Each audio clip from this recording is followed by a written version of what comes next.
আজকের ভিডিওটি আমি সাজিয়েছি ইফতার থেকে শুরু করে সেহরি পর্যন্ত, সেই সাথে থাকছে খুবই সহজ আর মজাদার সিপি স্টাইলের চিকেন ফ্রাই, আমার হাতে বানানো দই চিড়া, সাথে তো আরো অনেক কিছুই থাকছে। দেখতে হলে ভিডিও শেষ পর্যন্ত আমার সাথেই থাকতে হবে।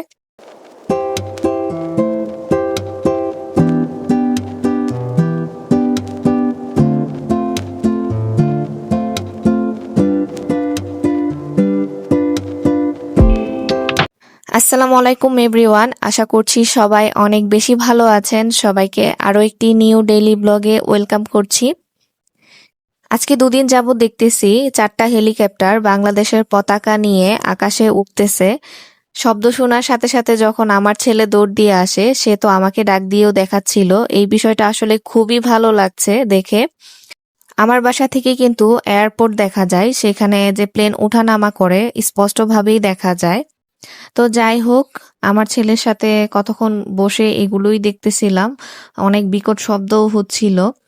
আর এদিকে আমি এখন রান্না করে চলে এসেছি। আগের দিন রাতের বেলায় ইহানের বাবা ফার্মের মুরগি নিয়ে এসেছিল, তো ভাবলাম এটা দিয়ে আজকে চিকেন ফ্রাই করে নিই। চলুন এটা শেয়ার করি। আমি এখানে আদা বাটা আর রসুন বাটা দিয়েছি, সাথে সয়া সস দিয়েছি, সেই সাথে দিয়েছি ওয়েস্টার সস আর গোলমরিচ, আর হালকা একটু মরিচের গুঁড়ো দিয়েছি, সাথে দিলাম টমেটো সস। আর এখন আমি ডিমটা দিয়ে দিচ্ছি।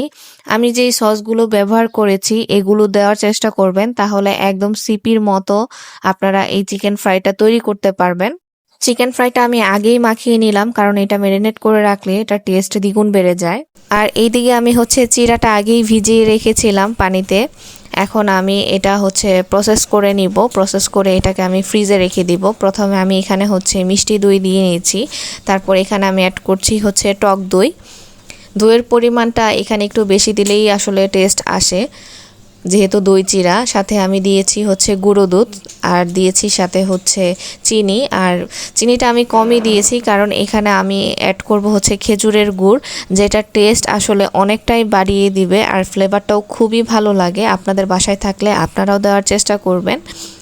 আর এখন এটাকে আমি মিক্সড করে আমি এটা ফ্রিজে রেখে দিব, কারণ এই ডেজার্টটা ঠান্ডা ঠান্ডা খেতে খুবই ভালো লাগে।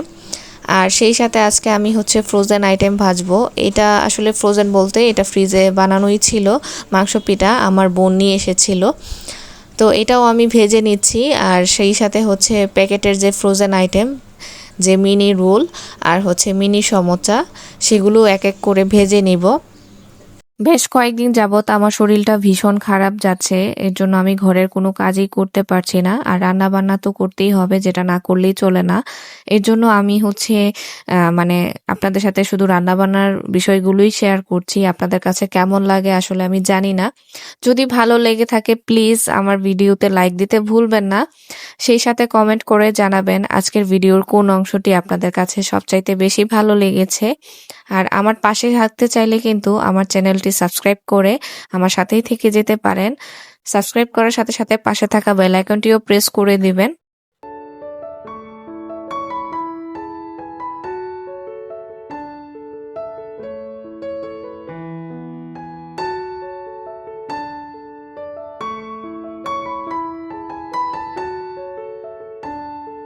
ইহানের বাবার অফিস থেকে প্রতিদিনই এরকম একটা ইফতারির প্যাকেট দিয়ে দেয়, যদি হঠাৎ করে রাস্তায় দেরি হয়ে যায় যেন ইজিলি ইফতার করে নিতে পারে। যাদের বাসা দূরে, অনেকে তো দেখা যায় বাসায় যে ইফতারও করতে পারে না, বাহিরে আজান দিয়ে দেয়।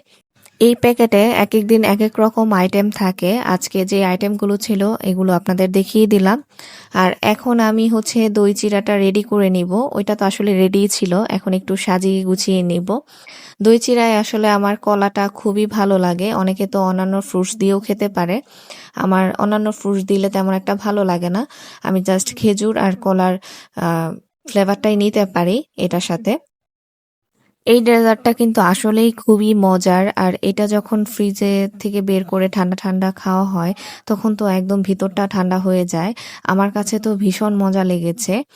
আর আমি যেভাবে আজকে প্রসেসটা দেখিয়েছি এভাবে যদি আপনারা ট্রাই করে থাকেন, আশা করি আপনাদের কাছে খুবই ভালো লাগবে, যারা এখন পর্যন্ত এভাবে ট্রাই করেন নাই। খেজুরের গুড়টা অবশ্যই দেওয়া ট্রাই করবেন, আর গুঁড়ো দুধটা একটু বেশি করেই দিবেন, দেখবেন এটা টেস্ট অনেকটাই বেড়ে যাবে। আর এখানে কিন্তু সাথে আমি রেখেছি হচ্ছে বেলের শরবত। সেদিন তো আমি বানিয়ে দেখিয়েছিলাম। এই বেলটা না খুবই ভালো, এটার স্মেলটাও অনেক ভালো ছিল।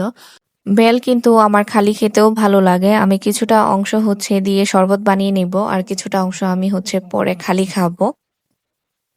অনেক আপুরাই দেখলাম ঈদের আগে হচ্ছে বাসাবাড়ি অনেকটাই ক্লিন করে নিচ্ছেন, কিন্তু যেহেতু আমার শরীরটা ভালো নাই এখনো আমি ওইভাবে কোনো কাজ শুরু করতে পারি নাই।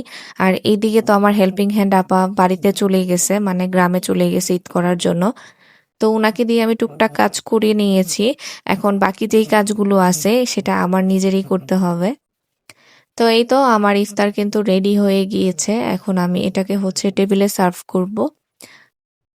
আপনারা চিকেন ফ্রাই দেখেই নিশ্চয়ই বুঝতে পারছেন এটা আসলে কতটা মজা হতে পারে। এটা আসলেই ভীষণ মজা হয়েছে। আমি আবারও বলছি, আপনারা আমার রেসিপি ট্রাই করে দেখবেন।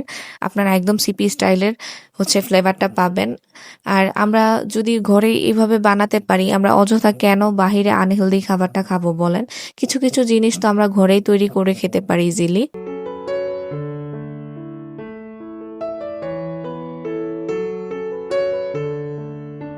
আজকে সেহরির জন্য আমি তেমন কিছু রান্না করছি না। এখানে আজকে টমেটোর ভর্তা বানিয়ে নিব, যেটা দিয়ে আসলে 1 প্লেট ভাত অনায়াসেই খাওয়া যায়। সেই সাথে আমি হচ্ছে ডিম ভুনা করব। যারা আমার ভিডিও শুরু থেকে দেখেন তারা জেনে থাকবেন আমি কিন্তু ডিম ভুনাটা একটু ভিন্নভাবেই করে থাকি। সবসময় ডিম ভুনা করতে গেলে আমি হচ্ছে ডিম পোচ করে তারপরে হচ্ছে ভুনা করি।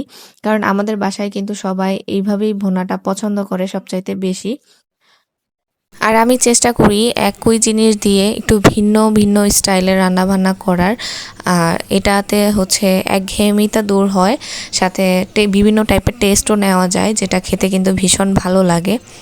তো এইদিকে আমি কিন্তু ডিমটা পোচ করে নিয়েছি, আর এখানে আমি হচ্ছে কড়াই দিয়েছি, সাথে হচ্ছে পেঁয়াজটা ভাজা ভাজা করে নিচ্ছি, সাথে রসুন বাটাও দিয়েছি। এখন হচ্ছে হলুদের গুঁড়ো, মরিচের গুঁড়ো, জিরার গুঁড়ো আর ধনের গুঁড়ো দিয়েছি। নর্মালি আমরা যেভাবে ডিম ভুনা করে থাকি সব মশলা দিয়ে সেটাই, কিন্তু আমি ডিমে কখনোই গরম মশলা দিই না, আমার কাছে ভালো লাগে না। আমি মনে হয় একবার রান্না করেছিলাম, সেটা টেস্ট আমার কাছে ভালো লাগে নাই, তো এরপর থেকে আমি আর দিই না। তো এই তো আমি হচ্ছে মশলাটা খুব ভালোভাবে কষিয়ে নিয়েছি, তারপর হচ্ছে আমি ঝোল দিয়ে এখন হচ্ছে ডিমটা দিয়ে দিয়েছি। সবশেষে আমি এখন হচ্ছে দিয়ে দিব ফ্রোজেন করা হচ্ছে ধনেপাতা। এটা কিন্তু বেশ কাজে লাগে, আমি অনেকগুলো ধনেপাতা হচ্ছে ফ্রোজেন করে রেখেছিলাম।